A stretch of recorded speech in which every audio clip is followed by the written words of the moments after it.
The Galactic Council chamber on Stellarium Prime had never been so crowded. Every major species had sent their highest representatives. Even species that normally avoided council politics had dispatched observers. Everyone wanted to witness what was about to happen. Ambassador Hana walked through the corridor leading to the main chamber, flanked by Director Jiwon and Admiral Kang Dae. Behind them came Dr. Hyunji and her core team, carrying data tablets filled with information that would reshape galactic understanding of physics. "Remember," Jiwon whispered to Hana, "we control the narrative today. We're not apologizing. We're announcing." Hana nodded, though her stomach churned with anxiety. She had spent years maintaining Earth's humble facade. Now she had to do the opposite, to stand before the most powerful beings in the galaxy and tell them that humanity had surpassed them all. They entered the chamber to absolute silence. Every eye turned toward the human delegation. Hana could feel the weight of their stares, the mixture of curiosity, anger, and fear that emanated from the assembled representatives. The Vrellan counselor who served as current chair spoke first. His voice carried barely controlled fury. "Ambassador Hana, Earth has been summoned to explain the vessels observed engaging Korthax forces in the Outer Rim. These vessels displayed technology beyond anything previously demonstrated by your species. We demand immediate clarification." Hana stepped forward to the speaker's platform. She took a moment to make eye contact with as many counselors as possible. Then she began. "Honored council members, I stand before you today to confirm what many of you already suspect. Yes, Earth has developed advanced starship technology. Yes, we did so in secret over a period of several years. And yes, we are prepared to demonstrate that these vessels represent a fundamental breakthrough in physics." The chamber erupted. Dozens of counselors tried to speak at once. The Vrellan chair slammed his gavel repeatedly, demanding order. "This is an outrage," a Korath representative shouted. "Development of military technology must be registered with council oversight. Earth has violated fundamental protocols designed by advanced species to maintain their advantage over newcomers." Hana responded calmly. "Earth followed every rule required of us.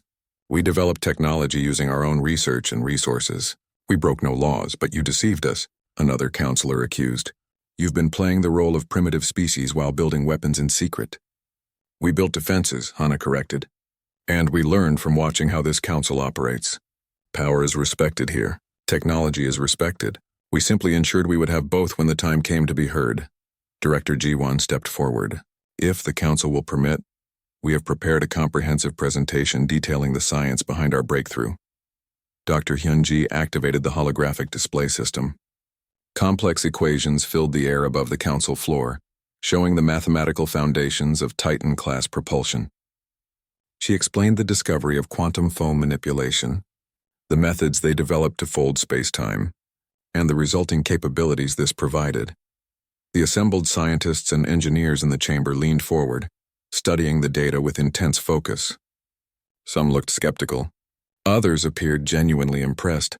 A few seemed frightened by the implications. "This is impossible," a Thelian physicist muttered.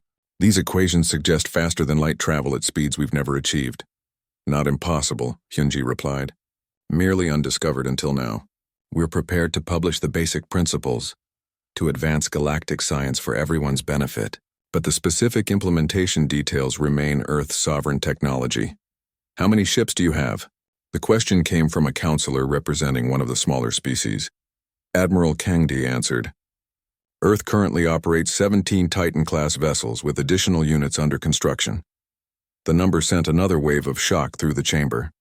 17 ships with the capability to defeat entire fleets. The balance of power had shifted more dramatically than anyone imagined. Counselor Ven of the Vrellans stood, his elderly face twisted with anger. "I move that the Council demand Earth surrender this technology immediately. No single species should possess such capability.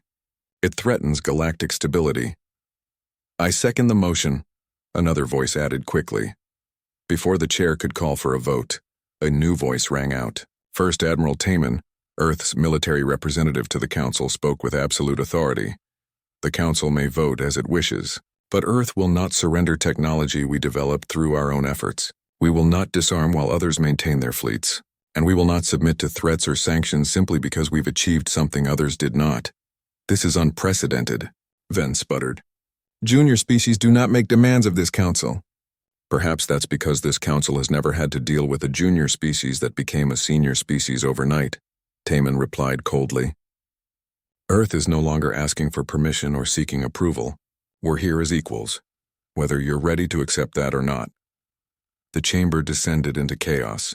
Some species supported Earth's position, seeing opportunity in the disruption of the old power structure. Others demanded sanctions, inspections, even military action. The debate raged for hours. Meanwhile, back on Earth, journalist Unhai was breaking the story that would captivate her entire planet. She had received leaked information about Project Obsidian Black, the years of secret development, and the ethical debates that had surrounded it. Her broadcast showed footage of the Kuiper Belt facilities, interviews with workers who had maintained the secret, an analysis of what this meant for Earth's future. The response from Earth's population was mixed. Some celebrated humanity's achievement and the security it represented. Others condemned the secrecy, arguing that such momentous developments should have involved democratic oversight. Protests erupted in several major cities, with citizens demanding transparency about what else their government might be hiding. Yunhai tried to present both sides fairly, but she couldn't help feeling conflicted. She believed in the public's right to know, but she also understood the strategic necessity of secrecy. If Earth had announced its research prematurely, would other species have interfered? Would humanity have been pressured to share or abandon the work? While Earth and the Council argued, the Korthax Dominion was making plans of its own. The defeat in the Outer Rim had humiliated them. Their emperor, a ruthless leader who maintained power through fear, could not let such an insult stand. Intelligence reports began reaching Earth's defense network. The Korthax were mobilizing their fleet, pulling ships from across their territory and assembling them into one massive armada. Their target was obvious: Earth itself. They're bringing everything, Taman reported during an emergency briefing with Earth's leadership. Over 300 warships. It's the largest military force they've fielded in centuries. Can we stop them? Earth's Prime Minister asked, her face pale. The Titan fleet can handle it, Kangde answered with confidence. But this will be a public battle. The entire galaxy will be watching. How we respond will define Earth's role in galactic affairs for generations. Then we need to be ready, Director Jiwan said. Not just militarily, but politically.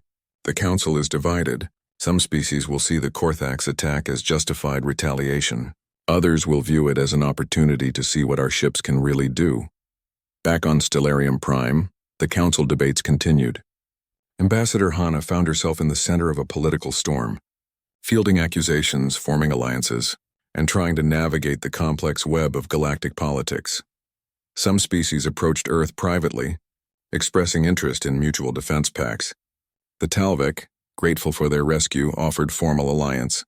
Other smaller species, long bullied by the Korthax and other aggressive empires, saw Earth as a potential protector, but others were hostile.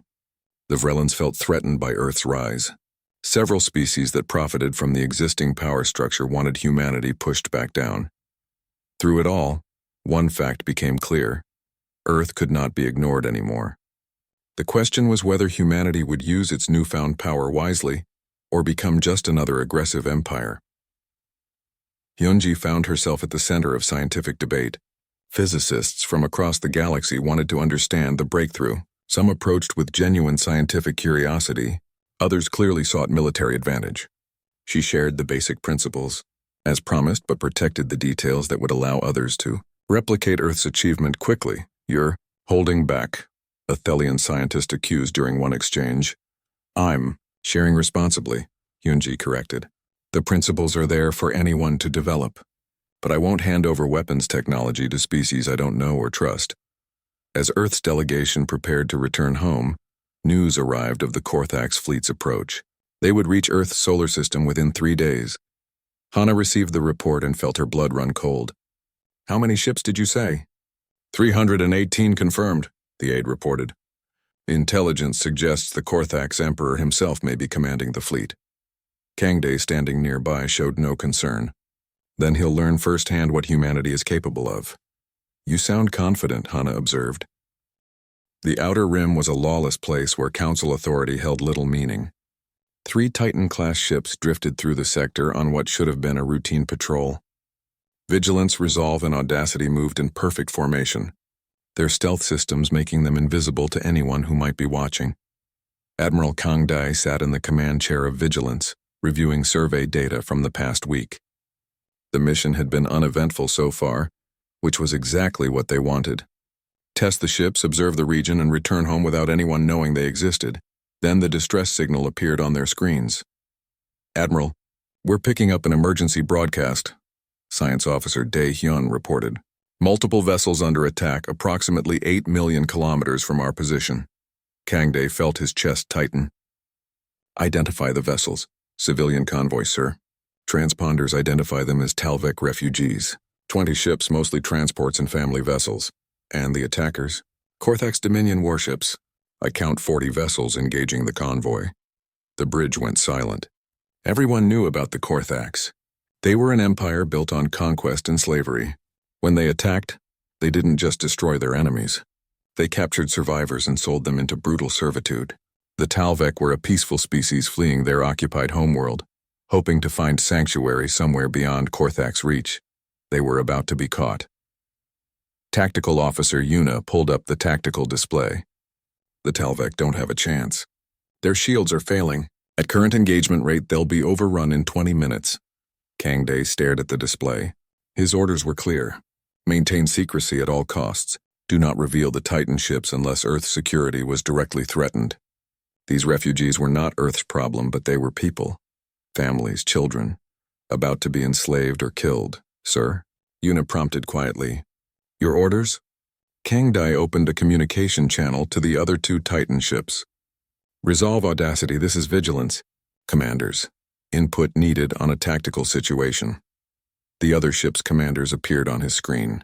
Both looked grim as they reviewed the same data. "We all see what's happening," Kang Dae said. "We all know our orders. But I need to know where you stand if I decide to intervene." The commander of Resolve spoke first. "We reveal ourselves, the mission's compromised. Every species in the galaxy will know about these ships within hours." 20,000 lives, the commander of Audacity countered. Women, children, families running for their lives. "You want to tell me we do nothing?" "It's not about what we want," Resolve's commander argued. "It's about Earth security. We break cover, we risk everything." Kang Dae looked at Yuna. "Tactical assessment. If we engage, can we win without revealing our full capabilities?" Yuna worked quickly, running calculations. "Possibly. We could limit our systems to 20% capacity. Make it look like experimental Earth vessels rather than something completely new. But sir, the Talvek will record everything. We can't stop information from spreading." "I'm aware." Kang Dae took a deep breath. The decision settled over him with absolute clarity. Sometimes secrecy had to be weighed against conscience. Prepare to engage. We're using limited capabilities only. Designation: Experimental Earth Defense Vessels. All ships drop stealth on my mark.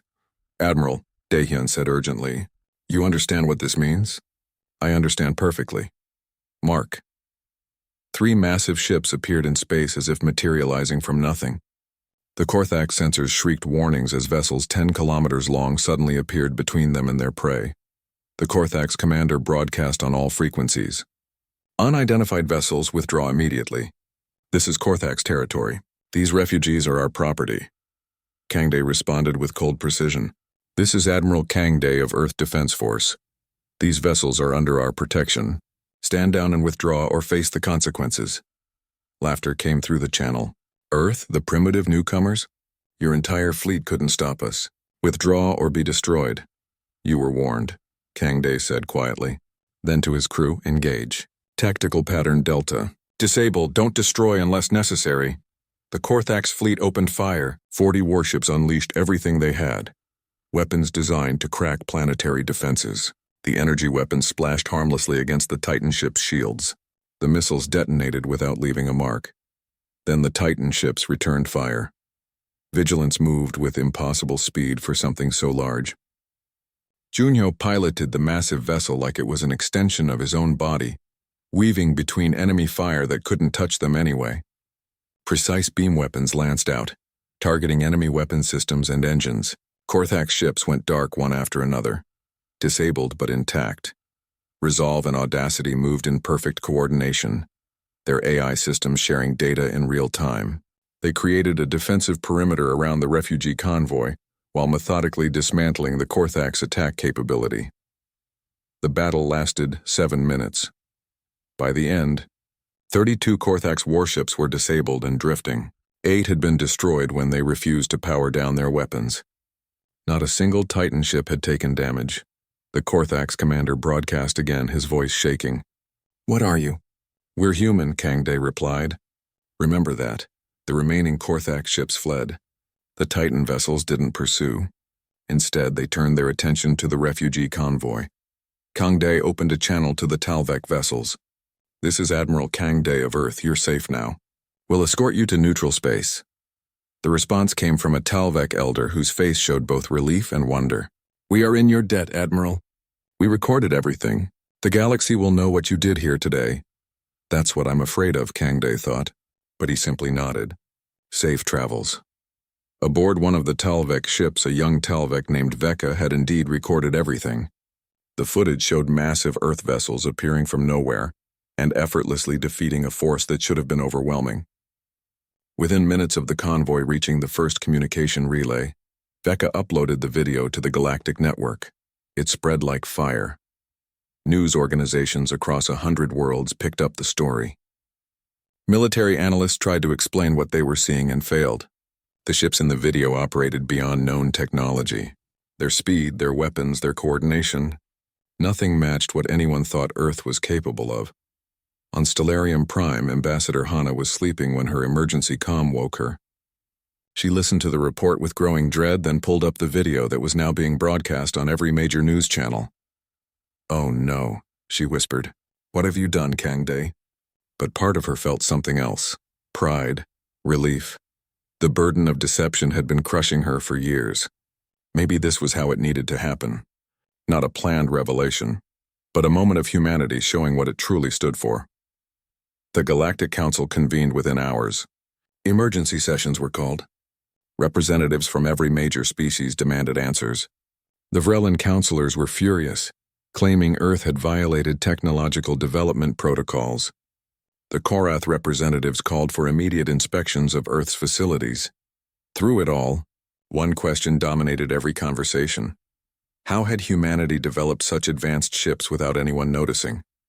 On the Vigilance, Kangde stood in his quarters staring at Earth through the viewport. He had disobeyed orders, revealed the secret that was supposed to stay hidden for years longer, potentially endangered his homeworld. But when he closed his eyes, he saw those refugee ships, saw the families that would have been captured and enslaved. He made the choice he could live with. Yuna entered without knocking. "Message from Director Jiwan. Earth is being summoned to the Council. They want explanations, and they want them now." "They'll get them," Kangde replied. "Tell Jiwan we're returning home. It's time for the galaxy to know the truth. All of it, every bit." Kangde turned to face his tactical officer. "We built these ships to protect Earth. But maybe protection isn't just about hiding until you're strong enough. Maybe it's about showing the galaxy who we are when it matters most." Yuna considered this. "The Admiralty is going to have your head for this." "Probably. But those 20,000 Talvek are alive. That has to count for something." News of Earth's summons reached every corner of civilized space. Speculation ran wild. Some species called for sanctions. Others whispered about the balance of power shifting. The Korthax Dominion issued threats, promising retaliation for their humiliation. And in the quiet darkness of the Kuiper Belt, 9 more Titan-class ships continued their construction, now working at maximum speed. The secret was out. The galaxy was watching. Earth's time as the overlooked newcomer was over. For better or worse, humanity was about to take center stage in galactic affairs. The question was whether they were ready for what came next. 4 years had passed since that first impossible discovery. The Kuiper Belt had transformed from a frozen wasteland into humanity's greatest secret. What started as one experimental vessel had grown into something far more ambitious. 12 massive ships floated in various stages of construction, hidden among the ice and rock where no alien eyes bothered to look. Admiral Kangde stood in the observation deck of the nearly completed Vigilance, looking out at the fleet he now commanded. He was a decorated veteran, a man who had fought in the brief skirmishes during humanity's early days in the Council. Back then, Humans had been tested by aggressive species who thought Earth would be an easy target. Kangday had proven them wrong, but barely. His victories came from tactics and determination, not superior technology. Now he commanded weapons that could reshape the balance of power across the entire galaxy. Still getting used to the view? Director Jiwan approached from behind, her footsteps echoing in the vast chamber. I don't think I'll ever get used to it, Kangday admitted. Do you realize what we have here? Each of these ships could take on 100 council vessels and win. That's the idea, Jiwan replied. The question is whether you're ready to command them. Kangday turned to face her. I've commanded fleets before. Not like this. These ships aren't just weapons, Admiral. They're a statement. When the galaxy finally sees them, everything changes. Are you prepared for that responsibility? Before Kangday could answer, an alert chimed. The first test flight was ready to begin. Lieutenant Junho sat in the pilot's seat of vigilance, his hands moving across controls that still felt alien despite months of training. The ship's systems were responsive beyond anything he'd experienced. Every thought translated into action almost instantly. The quantum neural interface Dr. Subin had designed created a connection between pilot and ship that was almost telepathic. Vigilance to command, all systems green, Junho reported. His voice was calm, but his heart raced with excitement. You're clear for test flight Alpha, Kangday's voice came through the comm. Take it slow, Lieutenant. This is a shakedown cruise, not a race. Understood, sir. Junho engaged the engines. The sensation was nothing like flying a normal ship. There was no thrust pushing him back into his seat, no vibration from the engines. The ship simply moved, space itself bending around the vessel in ways that made traditional physics irrelevant. He pushed the throttle forward gently. The vigilance accelerated. Within seconds, they had crossed distance that would have taken conventional ships hours. Junho glanced at the speed readings and felt his breath catch. They were already moving faster than any recorded ship in galactic history, and he was barely using 10% of the engine's capability. Command, are you seeing these numbers? Junho asked. We see them, Kangday replied. There was awe in his voice. How does she handle? Like she's reading my mind, sir. Better than any sim. Junho executed a series of maneuvers testing the ship's agility. The massive vessel moved like a fighter craft, turning and diving through space with impossible grace. Back on the observation deck, Dr. Subin monitored every system through her neural interface. The AI architecture she had designed was learning from Junho's piloting in real time, optimizing systems and predicting needs before they arose. The ship was becoming more than just a machine. It was evolving into something alive. The integration is exceeding all projections, Subin reported to Jiwan and Kangday. The quantum neural network is adapting faster than we anticipated. At this rate, the combat systems will be able to react in microseconds. Microseconds, Jiwan repeated. That means by the time an enemy fires a weapon, our systems will have already calculated the response and executed countermeasures, Subin finished. We won't just have faster ships. We'll have ships that think and react faster than anything else in space. Kangday felt the weight of responsibility settle heavier on his shoulders. These weren't just powerful weapons. They were something beyond what anyone in the galaxy had conceived. While the test flight continued, Ambassador Hana sat in yet another tedious council meeting on SciFiPrime. The Vrellan counselor was droning on about trade regulations, a topic that seemed designed to bore everyone into submission. Hana maintained her polite smile, playing the role of the dutiful human representative. Inside, she hated every moment of the deception. Ambassador Hana, the Vrellan counselor addressed her directly. Your species has been quite quiet regarding technology sharing initiatives. Is Earth not interested in advancing through cooperation? Earth is always interested in cooperation, Hana replied smoothly. However, we must focus our limited resources carefully. Our technology development proceeds at its own pace. Quite a slow pace from what we observe, another counselor added with barely concealed condescension. Perhaps your species simply lacks the capability for rapid advancement? Hana smiled wider, fighting the urge to reveal the truth. If only they knew that humanity had already surpassed them in the most critical technology. We do our best with what we have. The meeting continued with its usual dismissive attitude toward Earth. Hana endured it as she always did, counting the minutes until she could return to her quarters and file her report. Every insult, every dismissal, every condescending remark was carefully documented. When the truth finally came out, humanity would remember who had treated them as equals and who had treated them as inferiors. Back in the Kuiper Belt, a crisis nearly exposed everything. A Vrelin survey ship appeared on long-range sensors, conducting some kind of deep space mapping project. The automated facilities immediately went into stealth mode, shutting down all external emissions and activating visual camouflage systems. Tae-young monitored the situation from the main construction platform, watching as the alien ship drifted closer to their position. "They're running deep scans," he reported tensely. "If they get within 5,000 kilometers, they might detect our thermal signatures." "Divert all power to cooling systems," Kang Dae ordered, "and prepare to evacuate personnel to the finished ships if necessary." The survey ship continued its slow approach. 4,000 kilometers? 3,000? Everyone held their breath. At 2,000 kilometers, the ship altered course, moving away from the construction zone. It had detected nothing unusual, just more ice and rock in the endless belt. "That was too close," Tae-young said once the danger had passed. "It's going to happen again," Kang Dae replied. "The closer we get to completion, the higher the risk. We need to accelerate the timeline." The work intensified. 3 shifts became 4. Automated systems ran at maximum capacity. The ships named Resolve, Audacity, and Defiance were prioritized for completion, alongside Vigilance. Each bore a name representing human qualities, a reminder of what these vessels stood for. Dr. Subin continued refining the AI systems, teaching them not just combat tactics, but strategic thinking. The ships needed to operate in coordination, moving as a unified force that could overwhelm any opposition through perfect synchronization. Minji had overcome her earlier doubts and threw herself into weapons development. She had realized that building defensive capabilities wasn't the same as seeking war. The weapon systems she designed were powerful but controlled, capable of precise targeting that could disable rather than destroy when necessary. Hyunji divided her time between the lunar facility and the Kuiper Belt, overseeing both the theoretical research and practical implementation.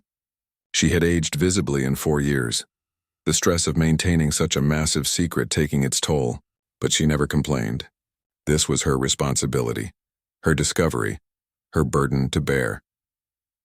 On the day Vigilance was declared fully operational, Kang Dae assembled his senior staff in the ship's conference room.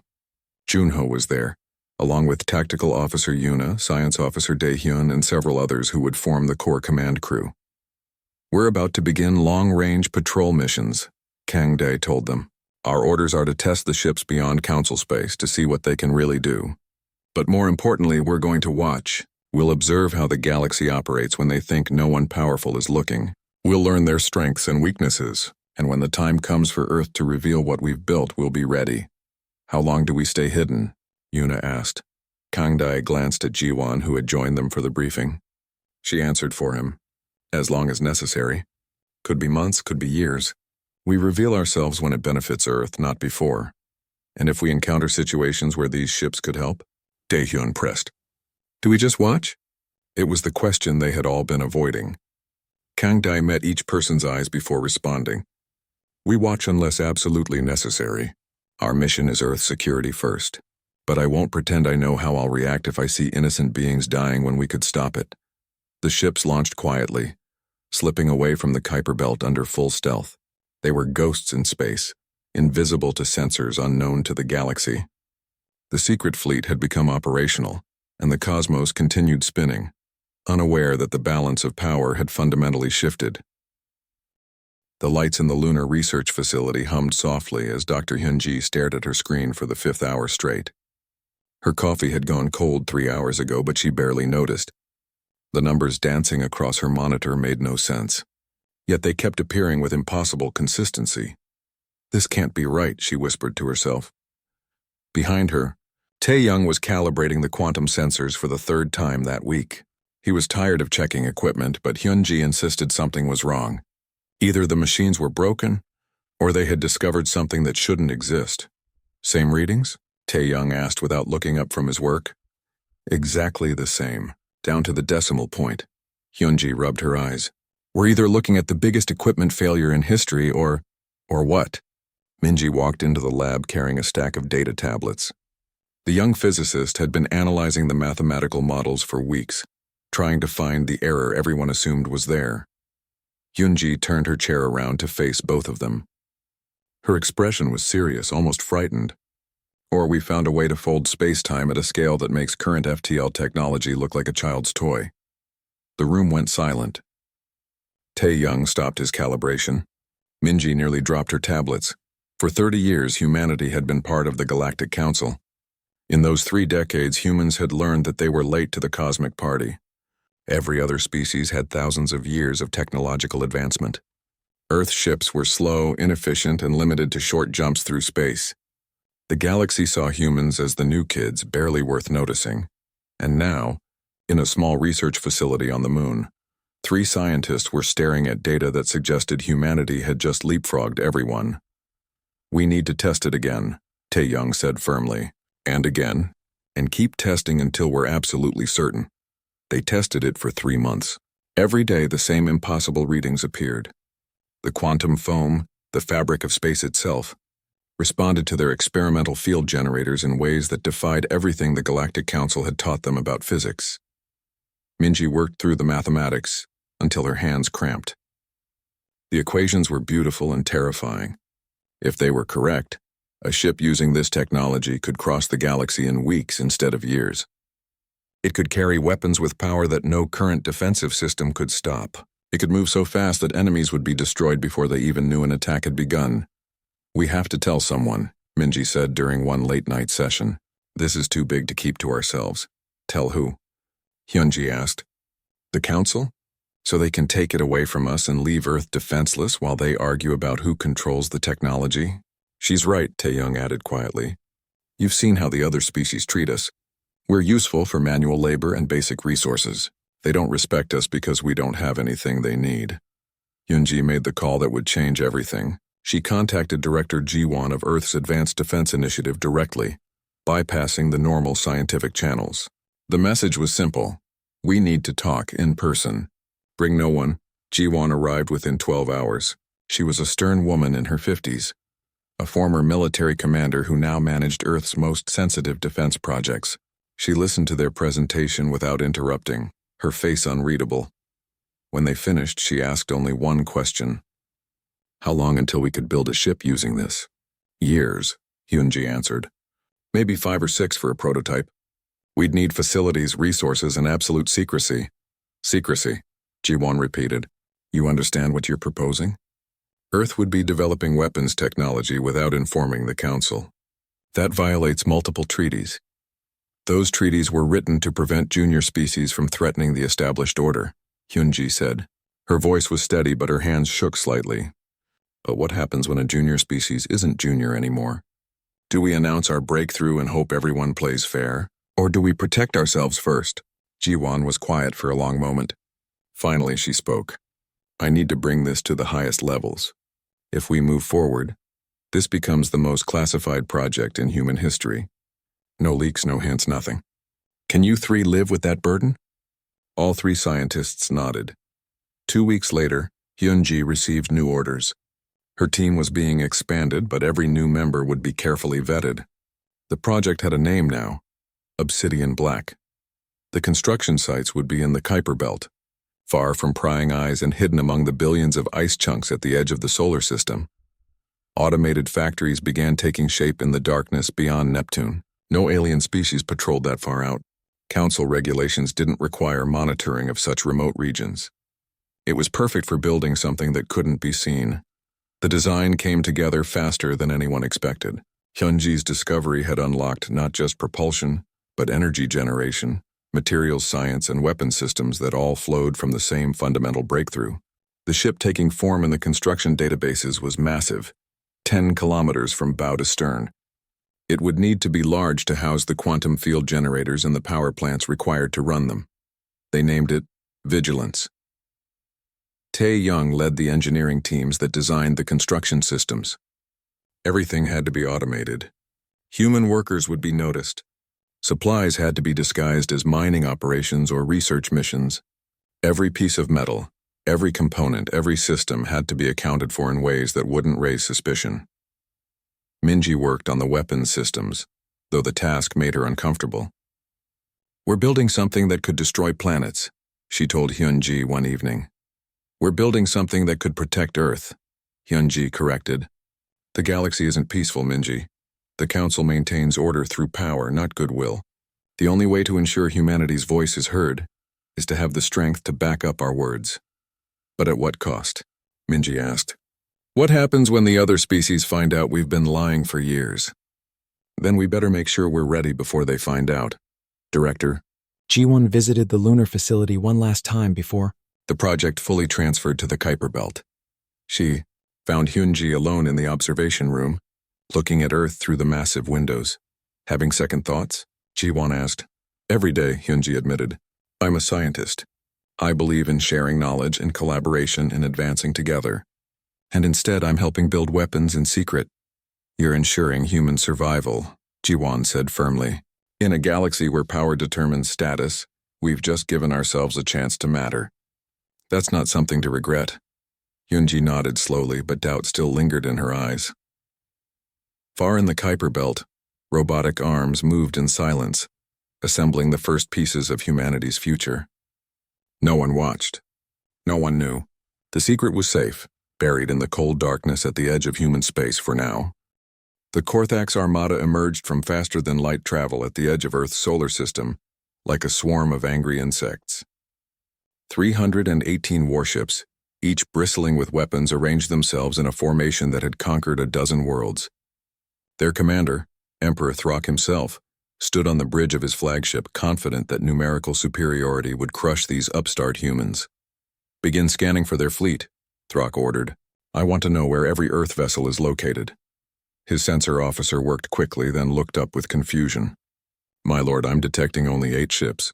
8 massive vessels positioned between us and Earth." "8?" Throck laughed, a harsh sound that echoed through the bridge. "They send 8 ships against my entire armada? Their arrogance will be their death."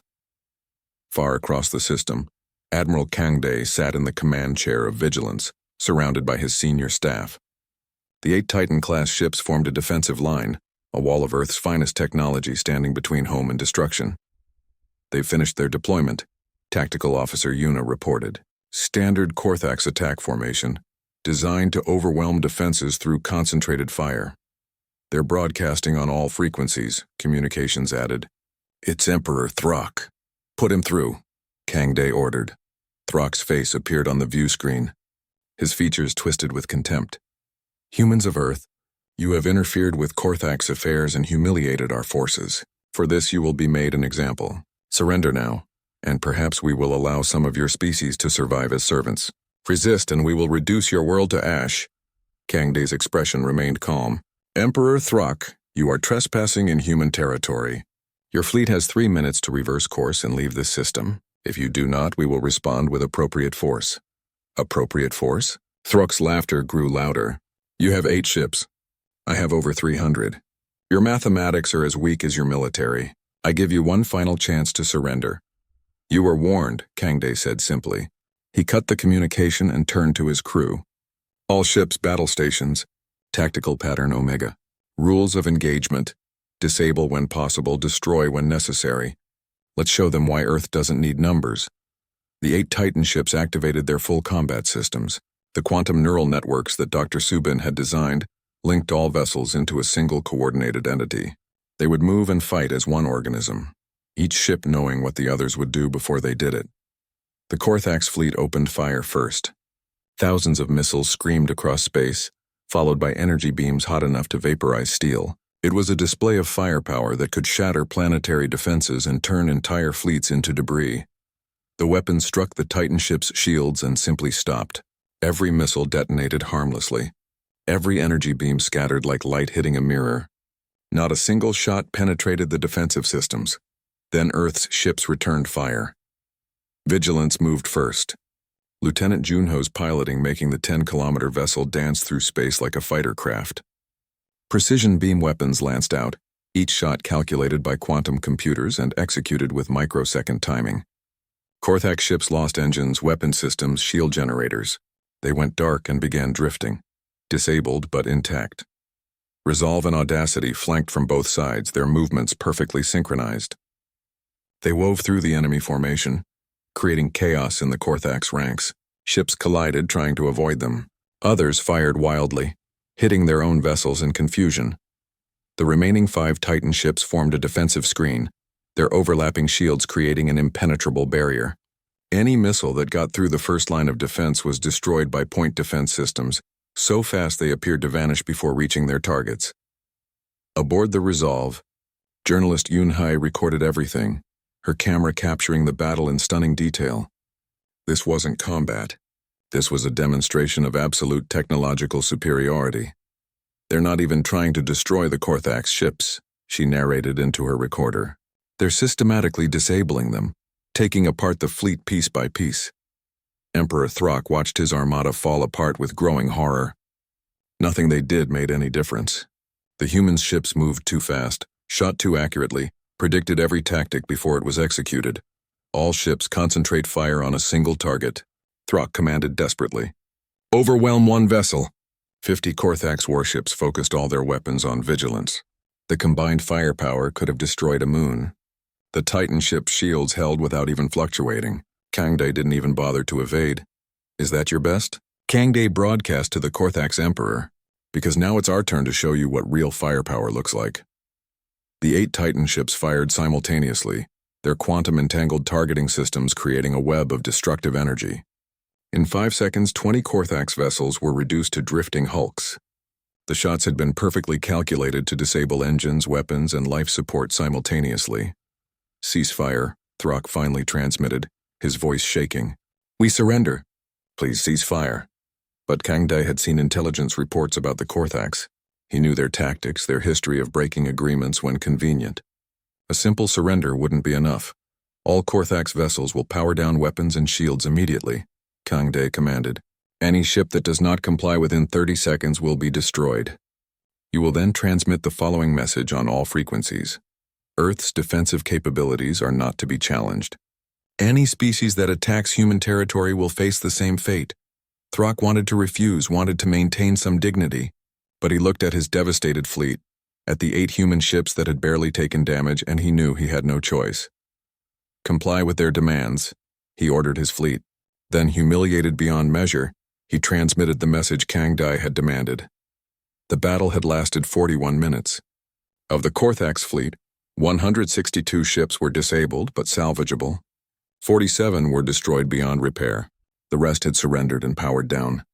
Not a single Titan ship had been significantly damaged, but Kangde made one more decision that would define Earth's role in the galaxy.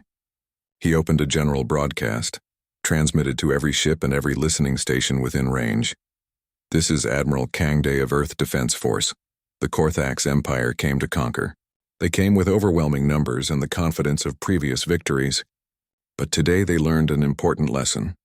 Earth will defend itself against any threat. However, we are not conquerors. Emperor Throck, your surviving ships are free to leave. Take your wounded home, and remember that Earth's strength is matched by our restraint. We could have destroyed you completely. We chose not to. The message was heard across the galaxy. Yunhei's broadcast reached every major news network, showing not just Earth's victory but the deliberate choice to show mercy. On Stellarium Prime, the Galactic Council watched in stunned silence. The species that had dismissed humans as primitive newcomers now had to confront a new reality.